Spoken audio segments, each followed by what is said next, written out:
Welcome to the Alto 100, sold by Corbi Air. These are some folks that have a little bit of experience in this business, but this is their new baby to be bringing into the USA. Now, how do you know about these people? Well, Ron Corbi, I know, who's been with this in the aviation business for a long time, is the main guy behind this, but his associate Dan Coffey used to work with the folks that originally imported the sport cruiser. So that's where Dan and I got to know each other a little bit. So these are some people that, while new to this airplane, are not new to either this industry or to the aviation industry, of course.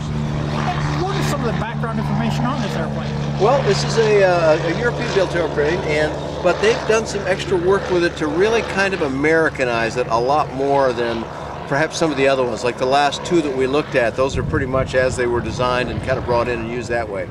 Ron and Dan and their staff of people have gone to some extra effort to work with the factory over in Europe to make sure that certain aspects are more to the liking of the American consumer than might be the case in the original European version.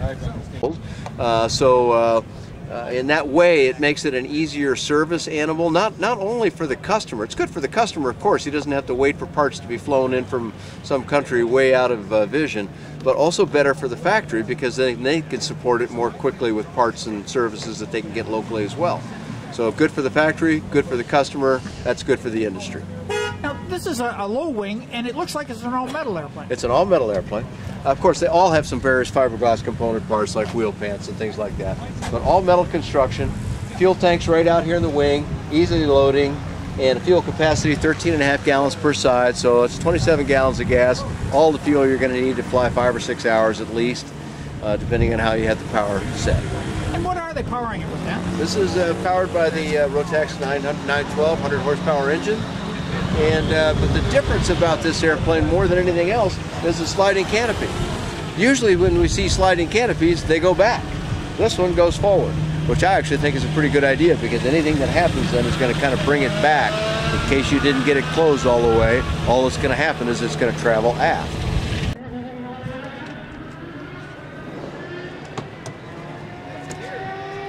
Push the canopy to the prop and you're ready to get out.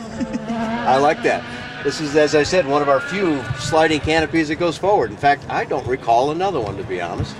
But I like it. It gives it a nice open feel to it. And boy, with the canopy closed, that usual view of a great big bubble canopy is true in this airplane as well. The Alto 100's got visibility all over. So control system-wise, Dan, what are they using for controls? Well, you know, pretty conventional, Dave. It's got dual joysticks, except this one's nicely done with all the button paraphernalia on the top, trim and push to talk and so forth, but on both sides, and all cloth interior and so forth. So you got a cloth boot around the base of the joystick.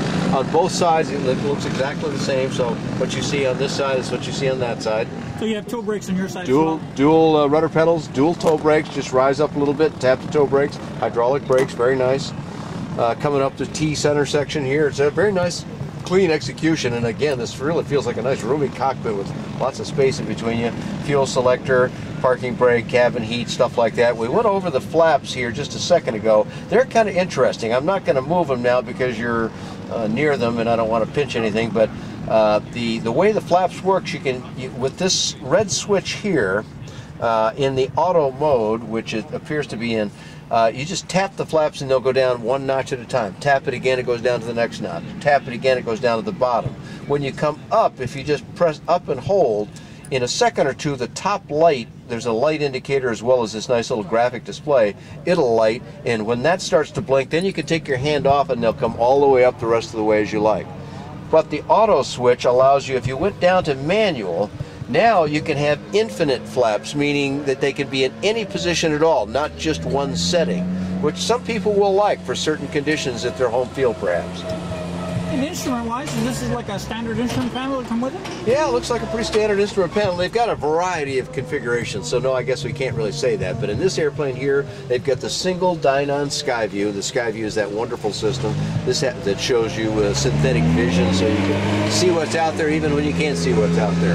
That's pretty special. We've got other video on that. You can see that elsewhere. But this is the 7-inch screen, and they can put 2 of them in here if you like. And indeed, their whole pricing scheme and so forth has got that. Both of those options available with a variety of different radios and things. You need to talk to them about it. They're working with the folks at Vertical Power, which is one of our Llama members, and that gives them some extra capabilities for the electronic side of the equation. But this particular airplane's got a Garmin 430 in it, which is a very capable and certified system in there. But they've got a whole variety of those. So that's the kind of thing you'll want to go to the factory or the representatives here in the USA at Corbi Air and ask them about how you might want to configure your particular Alto 100. And a little storage space in behind, by the looks of it. Yeah, a little storage space back here with a little bit of structure in it here. So you put kind of things in both sides. The placard back here says max weight 33 pounds, but frankly, that's pretty common for a low wing with the baggage capacity. And having just flown a long distance flight, 33 pounds is about what we had in that airplane too, and it was plenty for two of us for 5 nights. Visibility is quite adequate for the airplane as well. Pretty dramatic visibility, and of course, as I won't bring it back all the way and bump you here in the arm, but here's our vent controls and so forth. Very nice, and even with a little bit of a handle that some of these don't have. Sometimes that can be a little difficult to grab. I like this particular execution, and then of course the adjustable for airflow here, or lots of it if you want to have it cranked all the way open. While you're taxiing out, I'm gathering that you would probably have this back part way because the front of it up there, you don't want to have it wobbling around right in the aft of the prop blast, but surely have a lot of air coming into the airplane on a hot Florida summer day, for example. And I guess it's got a steerable nose wheel on it then? Steerable nose wheel on both sides, as we said earlier, so that's very conventional in every way. Metal construction is conventional, it's what people expect. Map pockets and stuff like that in here, and a quite comfortable seat. If your camera can take in the distance here, this is something that a lot of people don't consider. When we sat in an earlier airplane out here, a fun little airplane called a Storch, it's got quite a short seat in it. Now that's fine because that's not a long cross-country airplane. A real short seat doesn't support your leg as far out and is not going to be comfortable for a long extended flight. When they get long like this, and with that seat adjusted all the way out like this, I've got support almost out to my knee here, and that's going to be more comfortable for the average pilot, at least like me, who wants to be a little more comfortable in a long flight. All the fuel on board here, you're going to be in the air six hours perhaps, and in that time you want to be comfortable. So if somebody wanted to get more information on the airplane, where would they go?